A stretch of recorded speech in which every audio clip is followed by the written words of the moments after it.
After the Second World War, the people of the Taradale district looked for a means of recognising the sacrifices the young men and women of the region had made serving during the war. The clock tower hosted commemorative and memorial plaques for the First World War veterans, but as there was no room to add the name of Second World War servicemen and women, it was decided to build a Plunket Rooms to commemorate their efforts and surround it with a stone fence where commemorative plaques were placed. It is of interest to note that the rose garden here was planted as a link between the two memorials. The rooms were built in 1952 by Arthur Stafford, who joined the Rotary Club of Taradale shortly after its formation in 1959. He went on to serve with distinction, being its president 10 years later. The stone wall around the rooms, while serving as a memorial, proved inadequate as a restraint on young children when visiting with their mothers. So in 1998, Plunket approached the club to see if they could help. David, you were Director of Community when this request reached your committee. What happened up? It was a project that was left over from the year before that, and it came to us and the club thought it was a good idea, or the committee thought it was a good idea. So Mark immediately went off and raised the money. Took him all of 20 minutes, I think, as long as it takes to walk a few hundred yards. So we'll just touch on that one. Mark, you actually spoke to members of the club on one particular night, after which yes, we then, three of the local hospitality outlets and through pub charity raised the money to put the fence up. Great support for the community and good contacts too, which was marvellous. Yeah. And Dave, so then the project was underway? The project was underway. We got Clive Adams on board then, as usual. Yep. To get the groundwork doing. About 20 guys turned up on the first Saturday, and the groundwork was completed in one weekend. 2 weekends. 2 weekends. Yep. Well, second weekend we erected the fence. Yeah. Second weekend we erected the fence. Mark had already organised the guy. I think we got the fence in at cost, didn't we? Yeah, we got the fence through wire makers. They supplied the fence at cost. Yeah, and then the generous support of Jack Peters, local resident of Taradale. Right. He gave us time freely and all the gear that was necessary. A typical marvellous community involvement. It was. Francis Corkery was the chairperson of Plunket at that time. It had nothing to do with her being a really good-looking lady as well, but we thought we'd really get behind the project. And the club really did. Yeah. There'd be 25 guys turned up, wouldn't there? Yes. And the whole project was what, 2 weekends? The physical project? 3 weekends. 3 weekends. The last weekend with the guys came landscaping, didn't they? Planting and landscaping. Well, it's a marvellous job. It's still there. It I is. mean, it's a wonderful memorial, which is what it was all about. Yeah, that's right. It turned out to be a really good project, didn't it? It was a good project. Pretty easy. Sort of typical of many of the Rotary projects. They aren't emblazoned in huge publicity, but they're important. Yes. And they're done. And they're done and they serve the community. And they serve the community. That's right. That's what Rotary should be about. That was a good phrase. The Plunket Fence project has long been regarded as a small project where the club combines project money with the labour of its members to provide a service which is still greatly appreciated by the users of the Plunket Rooms. After 14 years, the fence still stands as a tribute to the role of our club working in its local community.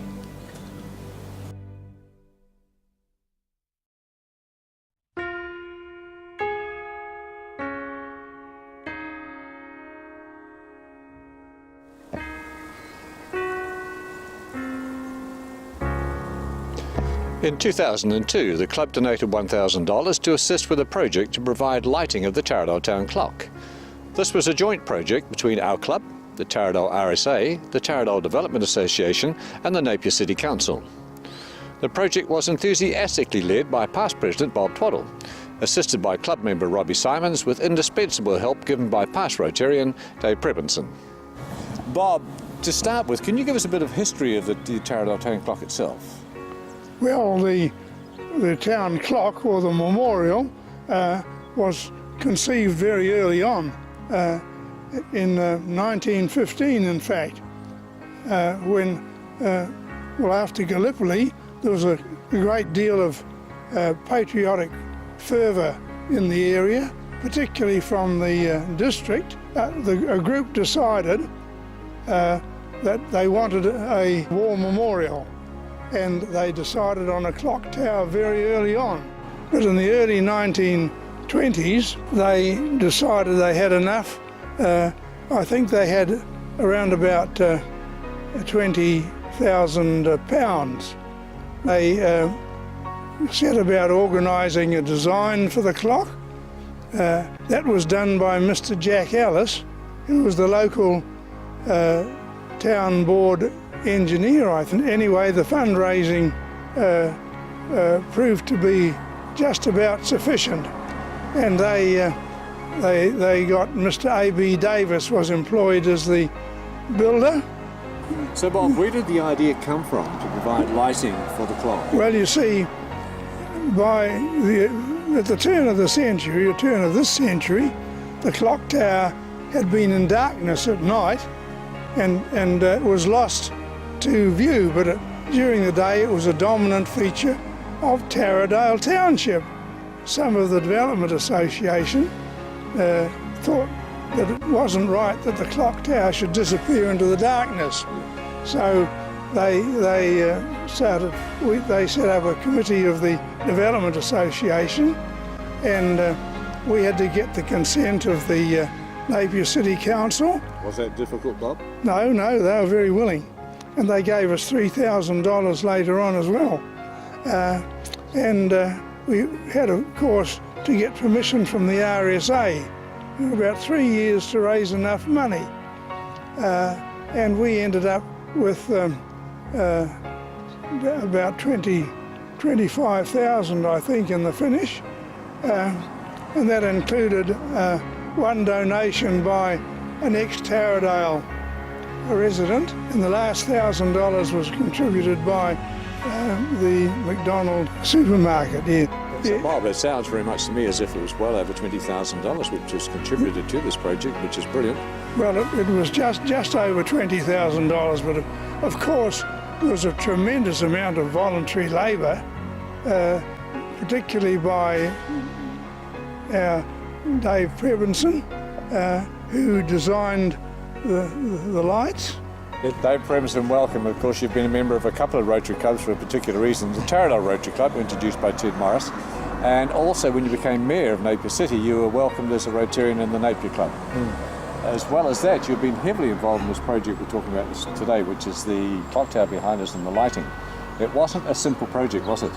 We need to go back as to why I got involved in the first place. The Development Association and the committee Bob's talking about, they got together some plans for lighting the clock, and then they published it in the paper, and when I saw it there I thought, this is terrible, so I rang Bob up and I said, that's going to look awful, because it was actually strip lighting, and it was like hanging jewellery on an old lady, you know, and so I said, that's going to be terrible. Well, Bob said, you better come on the committee if you feel that strongly about it, and we'll sort something out. Yes, Good thing to happen, because there was a lot of work required. Yes. And a lot of special designing with the lighting, Dave. Yes, they'd done some work with a lighting consultant there, and then I'm not a theoretical man, I'm a practical man, so I suggested that we floodlight it for a starter, and that was where they got the theoretical work done. But then I still thought, well, this is not going to work properly.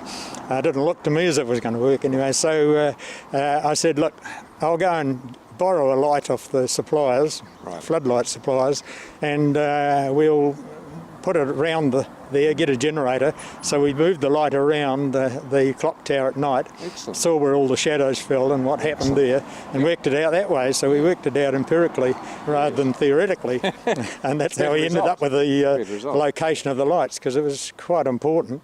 And you had problems with flooding too, or potential flooding?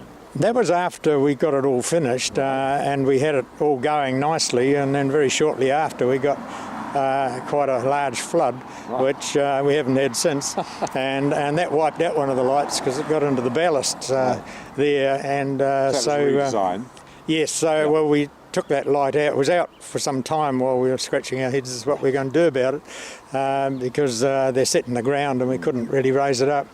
But then in conjunction with Robbie Simons, who's done an enormous amount of work on there and installed, helped with the lighting and all the wiring and everything in the first place.